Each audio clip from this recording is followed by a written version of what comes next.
Hey, son, what's up? Nada. Chillin'. You want to do this thing today? Yeah, I guess we can. Better now before shit gets too crazy. Alright. Well, let's meet in the alley and head over from there. Alright, see you in 10. Yep. Sis sure will be happy to have her toilet fixed. OMG. Did you see Aya's new video? Holy shit, it's so awesome. I can't believe her look. Did you hear she's dating the singer from that Swedish band? What? No way. He's on fleek. His hair is gorge. I love him so much. She's like the luckiest girl in the world. Get off the phone. You have to come see what's on the news. I gotta go, babe. Mom's getting jelly. Love you. Lights. Okay. See you later. Call me. All right. What do you have for me? Car crash on Madison. Huge pileup. Got some nice close-ups of the bodies, too. That's it? Well, yeah, it's good stuff. Blood and guts all over the pavement. You're wasting your time. We got hospitals, riots, sick kids. Get me some of that and you'll make the news. All right. I'll see what I can do.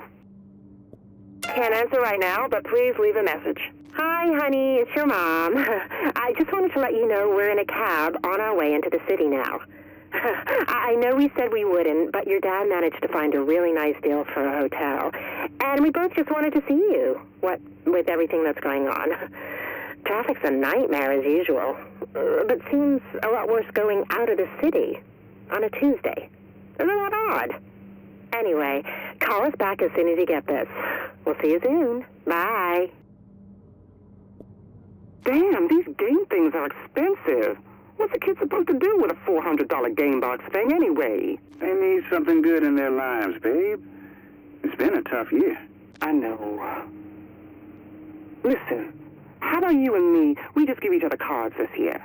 I mean, do we really need more stuff? Really? I just want a family, honey. Just get your kids to call me Mom, and I'll be good.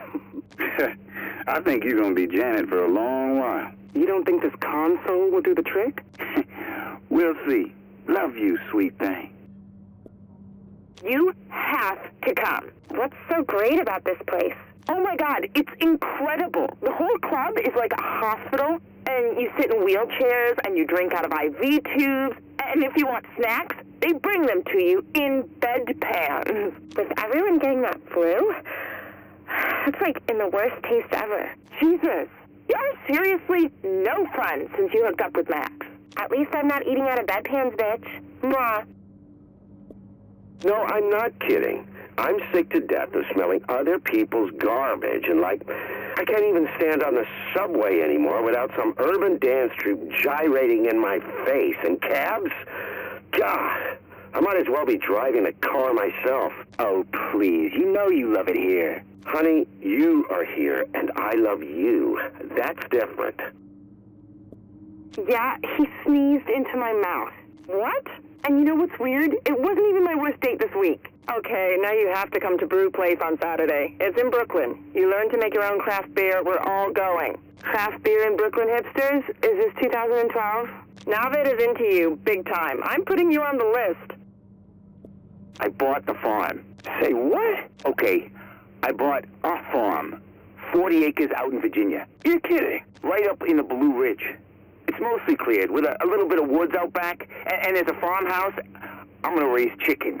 You're a city boy. You won't last a week out there. I may not last a week here. Goddamn bug has sent 4 people in my building to the hospital. One of them died. I'm getting out while I can, and you should too.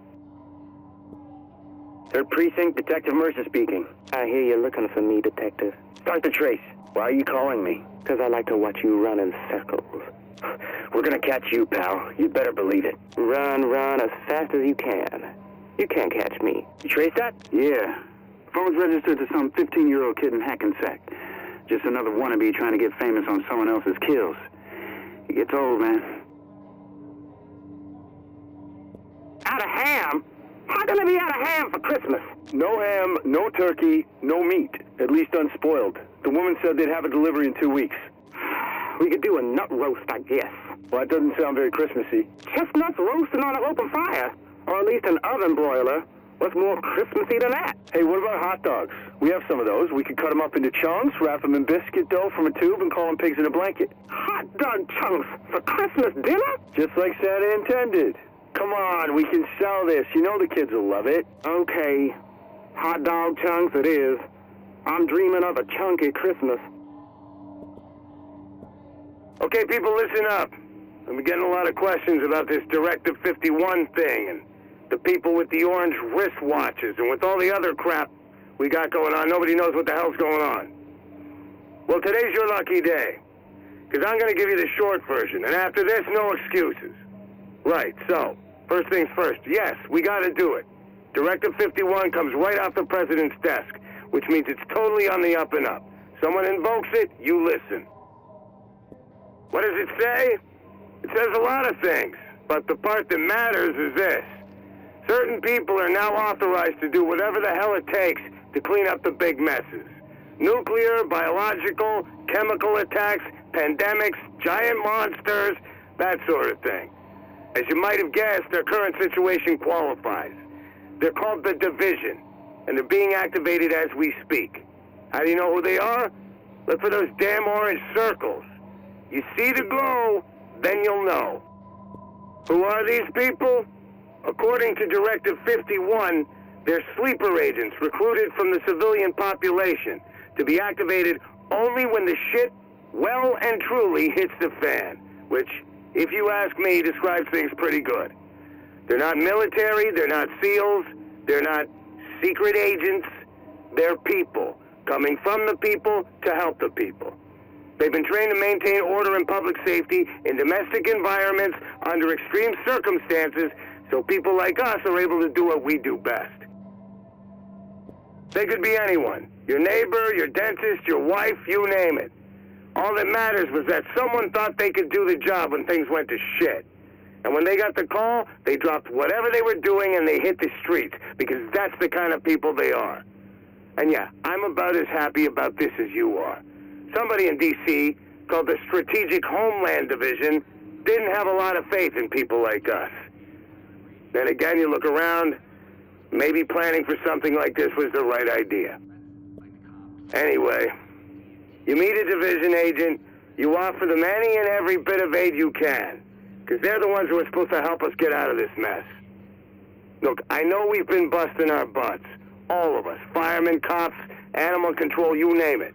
The whole joint task force has been doing a hell of a job. But sometimes, you gotta call the cavalry. Crisis gets too big. There's just not enough of us to go around. The city needs more than we can give. So, you want the formal language? Here it is. Effective immediately, we will be liaising with the division. Our ops will be run jointly. We will have some autonomy on strategy and implementation, but division agents will have the ultimate authority if it comes to that. Hopefully it won't. You're in the field, you don't need to wait for some division honcho to tell you to pull the trigger. Now, I know the next question you're going to ask, because a ton of you have already asked it, which is, what happens to them when this is all over? I know you're worried that maybe we get through this thing and these division types are going to be running things from then on. The good news is you can relax. According to the directive, once the immediate crisis passes, they're deactivated and they go to hell home. They're not taking over New York, they're not replacing us. They're here to do a job and get the fuck out, because they got lives and families they want to get back to. But right now, worrying about what happens when we beat this thing is pissing into the wind. We got to beat it first, and we're going to need these division types' help to do it. So, the first wave of agents has been activated, and I know some of you have seen them in the field. How many are coming? I got no idea. How many waves? Same thing. As many as they got, I hope. But it's not up to me. You are encouraged to talk to them, get to know them, and most of all, find a way to work with them. Build a relationship. They may be feds, but they're also New Yorkers. We're all in this together. Where does this Directive 51 thing leave us? Doing our damn jobs. You're still going to be on the streets. You're going to be helping people. You're going to be doing the same thing you've been doing. In the ops centers, people like me will be playing advisory roles. We're going to fall under division authority, but if that's what it takes... Look, we've been through this before. 9/11, Sandy. Fed stepped in because we needed them. Things get bad enough, that's what happens. We don't have to love it, but we do have to do it. Some of you might be old enough to remember the old Dark Winter exercise when the feds tried to simulate what something like this would look like. Turns out they predicted this shit show pretty accurately. That's what got Directive 51 written in the first place. Now we get to live with it. Hey, bro, it's me. Sorry I couldn't pick up. I was hanging out with that girl I told you about, Vanessa. And yes, when I say hanging out, I mean exactly what you think. That's all you get. A gentleman doesn't kiss and tell. Anyway, thought I'd check in, see how my nephews are doing.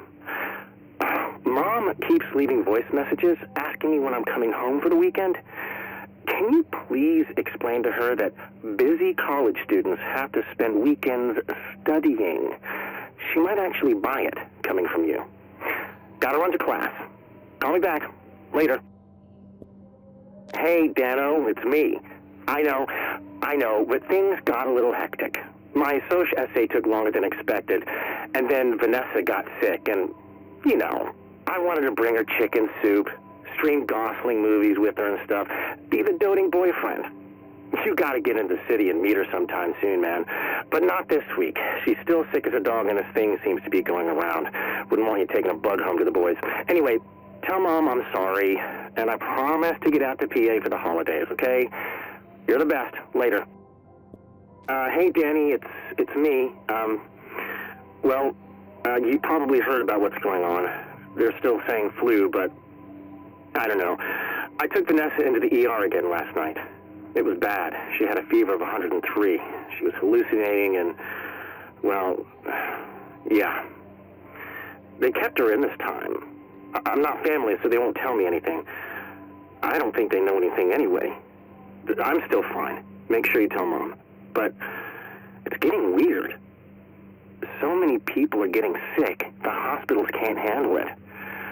And they're setting up clinics in the parks and shit. It's fucked up. I'll try you later. Hey, big brother. It's Joel.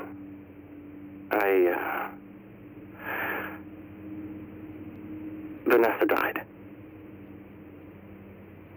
That's gotta be the most fucked up thing I ever said. A month ago, we were sexting in Comp Lit this morning. They wouldn't let me see her. I told them her family's in Hong Kong. They know the airports are shut down. Jesus, this all happened so fast. I don't know where she is, Danny. I don't know what they did with her. University cancel classes. Bridges, tunnels, everything's closed. I'm stuck here. Tell Mom I'm fine. I'm not, but I'm not sick at least. Call me, please. Danny, got your voicemail. Cell service is hit and miss these days. Like everything. Power comes and goes. You don't find a place to sleep before dark, nobody lets you in. Too afraid you're bringing a disease with you. Those nights, I ended up in a hallway somewhere. Or sleeping in an alley under a cardboard box, like some kind of bum. It's fucking cold in this city, you know? Like, I knew it was, but when you can't get away from it, you realize it is a lot colder than you think. Nobody's got spare food. I'm running out of ramen. Don't know what I'm going to do when that happens. Mom's going to be fine, Dano. Yeah, I'm sure it's something else. It's Joel. Don't know if these things are getting through. Tell Mom I love her. Tell her I'll be home soon. Dress it up however you have to. Just make sure she believes it. I don't want her lying there thinking. I'm hungry, and Jesus, I'm hungry. I need a fucking pigeon raw if I could catch one. The Sarah people were handing out MREs, but they didn't have enough, and people started getting rough. I didn't, but you know, I can't blame them. Hunger, it gnaws at you, like your brain's eating itself from the inside out. I lied. I got rough. But I got something to eat. You don't need to call me back. Got your message. Thanks. I'm glad it was quick, I guess. I wish I could have seen her before. Dan, today I saw these guys on the street, standing around this old man. They wanted his suitcase. They didn't know what was in it, but they wanted it anyway. And he didn't want to give it up. So they knocked him down and started kicking him hard till he passed out. Danny, I was one of them. Get out of town. All right, put the boys in the car, go to the lake, and take Dad's shotgun. The three of you can live there for months. Do it, Danny, before it's too late. Dan, you stopped leaving messages. Why'd you stop leaving messages, Dan? I have news. Tons of things to tell you. I'm doing better. Found some folks to hang with. The right crowd. Strength in numbers. We take what we want, who we want, when we want. We eat every single day. Darwin, man. These are my people. We're gonna survive. You're never gonna hear this. It's gonna live on an NSA server somewhere in Nevada, like the nuclear waste they bury in the desert with the cockroaches nothing can kill. Soon we'll all be gone. The cockroaches will rule the earth. Good fucking riddance. Are you recording this? No, that's fine. When we're done, you're gonna let me go, right? That was the deal. Anyway, my name is Sharona Diaz, and I was a nurse practitioner at Bellevue, the hospital. Worked there 16 years, so I've seen all kinds of bad stuff, but nothing like this. Okay, I'm sorry, the first cases we got? Early December, the night of the 5th. They started coming in, just a couple at first.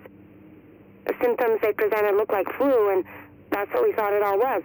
I mean, we knew it was going to be a bad season, and that's what we thought this was. So we gave them fluids and sent them home like you do. I mean, how are we supposed to know? But the thing is, the patients kept on coming. I mean, you work ER, you're always ready for a bad night. But this was every day, and it never stopped. More people coming in, same symptoms. You'd see parents shivering next to their kids, with the kids trying to keep it together, and your heart, it just broke for them. 3-4 days of this, we're pretty sure it's not flu. DCD was calling every couple of hours for updates, and they asked all these questions that made it pretty clear they didn't think it was flu either. What the disease control department finally told us was scary. This thing, nobody was saying smallpox yet, was virulent at 2 parts per million. Direct contact airborne contagion too. It was scary. Then the governor declared it an emergency and they locked the city down, and we realized what kind of hell we were going to be in for. The National Guard moved in, but what were they going to do? They weren't doctors. The 8th was when somebody finally said smallpox. Word came down that we were supposed to inoculate healthy patients with smallpox vaccine, even though our supplies were old and nobody knew if it would even work. The thing was, it didn't. People kept getting sick and coming in, and we just didn't have the room. We did what we could to make people comfortable, but we just couldn't stop it. We couldn't even slow it down. That's when it all turned into alphabet soup. First, Sarah rolled into town, thinking they got this under control. Catastrophic Emergency Response Agency. More like, can't even run anything. They started setting up these mass treatment facilities in Midtown, which took a load off us, but didn't do much else. On the 11th, people started dying. By the 13th, the morgues were full. And on the 14th, we had to start turning people away. It was hell, you know? But we couldn't do anything for them. We were out of beds, we were out of medicine, the staff were starting to come down with it. It was a nightmare. By the 17th, they shut us down. Too much risk of infection, they said. More like they wanted to concentrate all the patients in those Sarah Field hospitals. Maybe keep it away from the rest of the city. What happened next? You know what happened next. The Joint Task Force tried to hold things together. But really, what were they gonna do? Cops and firefighters and weekend warriors? The city was falling apart. Too many people were sick. Too many jobs weren't getting done. And then, they lost control of those Sarah facilities and had to wall them off. It was just too much. Me? I got out before they shut the doors to the dark zone. And now, all I want is to go home. You're gonna let me go, right? You said you were gonna let me go. Understood. Yes, ma'am. Yeah, I was in the dark zone when we pulled out. Yeah, I'm okay to talk about it. My name? Specialist Robert Armitage, Jr. Army National Guard, New York. 42nd Infantry Division. Yes, ma'am, it's a mouthful. Electronics engineer, wife and 2 kids in Utica. Mobilized mid-December after the governor declared a state of emergency. We knew there was an outbreak. We didn't know of what. No, ma'am. My experience, they don't tell you those things unless you're relevant, and it wasn't. Not yet. Well, you join up, you pretty much give them leave to do whatever they want to you. When did I get to Manhattan? Early days, right after the outbreak. They mobilized us on the 7th, had us in transports to the city on the 8th. Quarantine was already coming down. It was weird as hell to be traffic going into Manhattan and not see anything coming out. People hadn't started dying yet, but already things were pretty shaky. Half the city was sick, and the other half didn't go to work because they were afraid of getting sick. Our initial orders were to liaise with Sarah and provide support. Build aid stations and help them set up those field hospitals. City policing we left to the civil authorities, so they could see we were getting stretched pretty thin. But we built structures. We safeguarded supply drops, we handed out blankets and water bottles, and we held the line on the quarantine. Nobody was getting off the island. Not if we could help it. Had to shoot a few people who tried. I'm not proud of that. Then people started dying. For real dying. Not just old folks and kids. People were dropping dead in the streets. People dying in their apartments and nobody would find them for days. The hospitals, they were turning people away because they had nothing left. But that was okay, because Sarah had those mass treatment centers and they were going to be it. By that point, the cat was out of the bag on the smallpox thing. But we still had hope, you know? Sarah was going to beat this thing, and then we were all going to go home. Meanwhile, the city was falling to shit around us. The ATF, they were trying, doing their best during all this. Firemen, cops, crossing guards, you name it. All of them trying to keep things running when the water stops flowing and the lights start going out. And all you got is a badge and a promise that things are going to get better. People start getting crazy in the streets, stealing food, taking it from their neighbors. What are you going to do? After a while, they linked us up with them and called us all JTF. But it still wasn't enough. Early days, there was talk of hooking up with that PMC someone paid to guard their offices on Wall Street. Last Man Battalion, they were called. Complete bunch of shitheads. If they played ball, maybe things wouldn't have gotten so bad. But their CO, This Bliss asshole. He decides they're not working with nobody. So suddenly we got a war going with those guys while the disease is out of control. Not enough we got a superbug trying to kill us. Goddamn Merc's gotta try it too. But that's all besides the point. Because the real problem was those treatment centers. They failed. Everybody died. The patients, the doctors, the nurses. The poor sons of bitches dumping bodies into the mass graves they had to dig in Central Park. Everyone. People down on the inside, people shooting at us on the outside. When they finally told us to pull out, it was a blessing. Except now, all that's behind barbed wire. Yeah. That's where your dog zone came from. And the things I've seen, I don't care how much you're offering. I'm never going back in. God damn it! I was there. I was right there. I could have saved those people. I could have saved the whole fucking situation. Here's what I don't get. How do you recruit the best of the best and not allow them to do their fucking job? Son of a bitch! Thing is, we pull out now. We can't ever go back. The whole area just becomes one big dark zone. Totally lawless.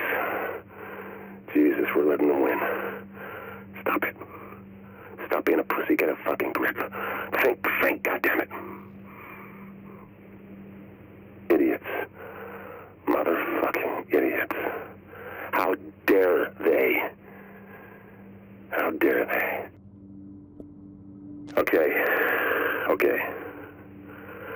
First of all, I owe myself an apology. Emotional outbursts are unacceptable, certainly unprofessional, no matter how provoked. So, I apologize. I forgive myself. I move forward. Good. Now the question of the moment, this betrayal, this changes things. Things have changed. This is clear. We have been lied to. We are sent to do a job. Things get tough. Suddenly, we're not allowed to do it. Rules are broken. Values discarded. A city abandoned. This is the truth. This is reality. The man behind the curtain. I have to tell the others. Okay, progress report. I've spoken to several other agents about the division's betrayal. This wasn't easy given our cell structure. I only knew the agents in my cell. One was supportive, two were not. Every war has casualties, as I've been reminded. But the one led to others. I'm encouraged. Obviously not everyone will be persuadable, but a 1 in 3 success rate is more than expected. I also received an unexpected connection to Colonel Charles Bliss of the Last Man Battalion. I'm told his might be a friendly ear. I look forward to bending it. Progress report. Colonel Bliss proved receptive. A man of rare wisdom and insight. Not to mention a fine taste in single malts. New challenge. With most of the initial wave of agents either dead or playing dead, the division has apparently activated a second wave. Smaller than the first, it seems. Poor planning. For want of a nail, the war was... I'm sure they're good people. Unfortunately, they can't be allowed to succeed, so we'll have to cut some assignments short. Nobody said saving the world was going to be easy. Progress report.